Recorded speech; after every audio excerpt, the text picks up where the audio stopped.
What is going on, everybody? It's Aaron Cates and welcome back to the channel. Now, I'm sorry if my voice is a little raspy.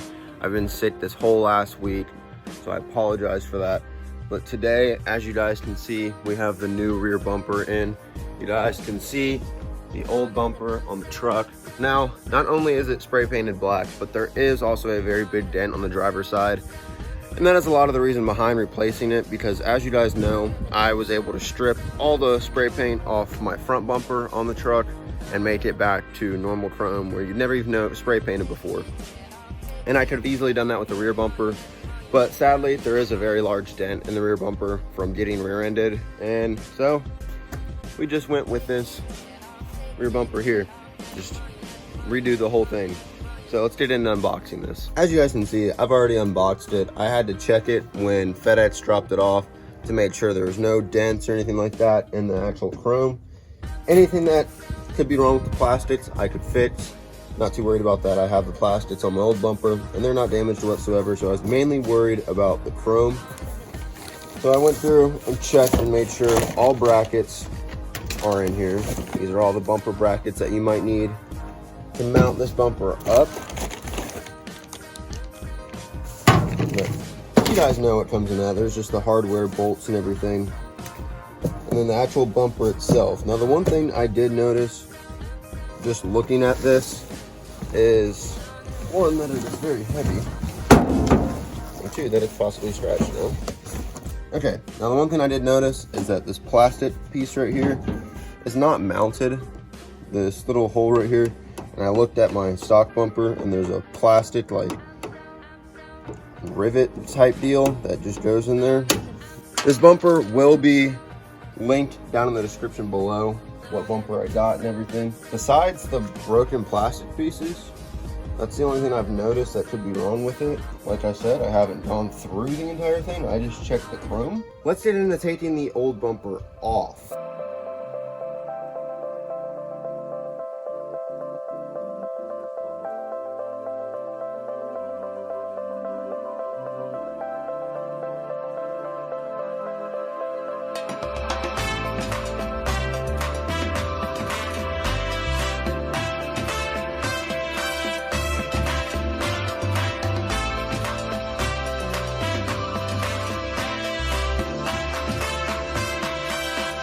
Alright, and the rear bumper is off.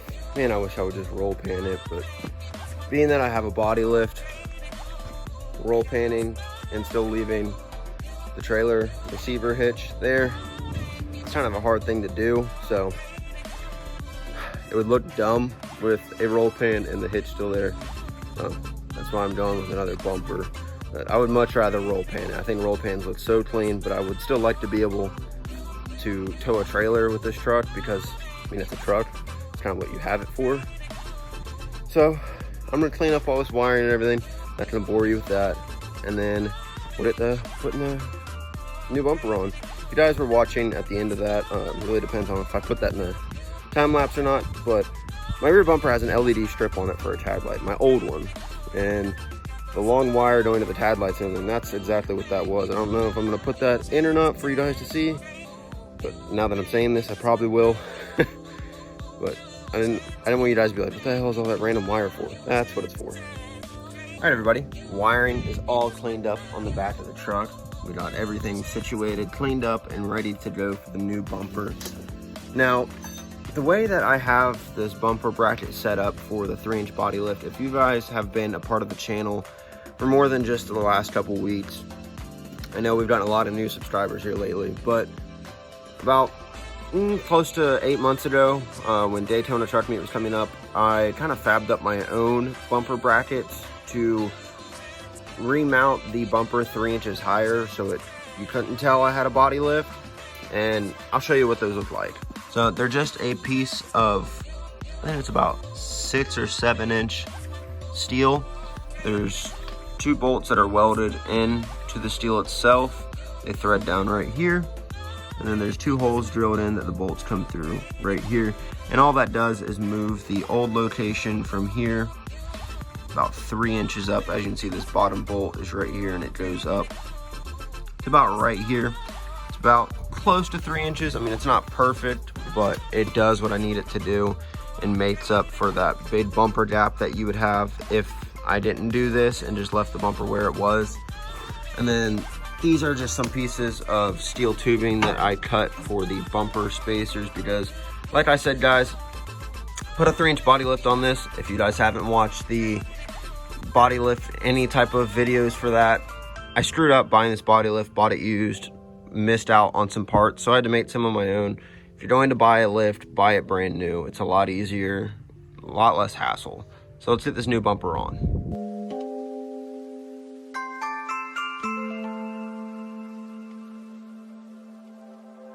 Alright everybody, I know I'm in a different shirt. I'd take the long sleeve shirt off. I had to make a run to Home Depot. If you guys have been a part of this channel for a while, you guys know that last year for Daytona, I was in a crunch getting the bumper level like I mentioned earlier. Well, I had to use these metal spacers to level the bumper because you're supposed to have little like plastic pucks that go in between the resitch and the bumper to try and keep it level. And if you don't have those, it'll look like it is now. How it looks like a loaded diaper almost, how it's sagging. So I made a run up to Home Depot. I bought some PVC and I've already measured it to where I need it to be to make this bumper level. I'm actually taking my time with this bumper and making sure it's completely level on each side, like you should do, doing it the right way. So I got some PVC, measured them out. I just took some 80 grit sandpaper and stuffed them up, and I'm gonna paint them black real quick. Just want to update you on what's going on. That way you guys know if you have a body lift or if your truck's built like mine at all, you guys know what I did to make mine look the way it looks. That way if you're trying to achieve the same goal, you guys know exactly what I did. All right, everybody, and just like that, the bumper is done. It's the next day. It got dark out last night. Now, I know I mentioned earlier in the video about having something for the tag lights. Fortunately, the tag lights I had for it got misplaced. In the whole Christmas holiday rush and everything, they somehow disappeared. I ordered another set of them, but they will not be here until later this week. So stay tuned for that video for these tag lights. They will not be in Wednesday's video if you guys haven't noticed. I've been uploading every Sunday and Wednesday, and doing so helps me stay on track. I have that schedule set in my mind. But Wednesday's upload should be the bed liner. And if it's not the bed liner, it'll be the tag lights. So stay tuned for one of those two videos. We're gonna be doing some Raptor roll-in bed liner. I wanted to do a spray in, but I don't have an air compressor, so didn't want to mess with rattle cans. Rattle cans don't give you the same type of finish that you would want with a bed liner. It's more of a smooth texture because there's not enough air pressure to spread it all out and everything. So we'll be doing a roll-in bed liner. We got some LED tag lights coming. And then once this is done, we're working our way to the front. Up front, we got headlights, grill, bumper, all that's gonna be getting put on. So guys, stay tuned. If you haven't already, go down, hit the subscribe button. 80% of my viewers are not subscribed. Guys, just go down, take the 5 seconds, hit that subscribe button. It lets YouTube know that you guys like my videos, and YouTube will recommend more of my videos to you. So hit the subscribe button for me, guys. Like this video. If you guys want to follow this build, it's getting kicked off. We're getting closer and closer to wrapping the truck. You guys, I promise you, you want to stay tuned for this wrap. It is something serious. So thank you all for watching. I'll catch you in the next one. See ya.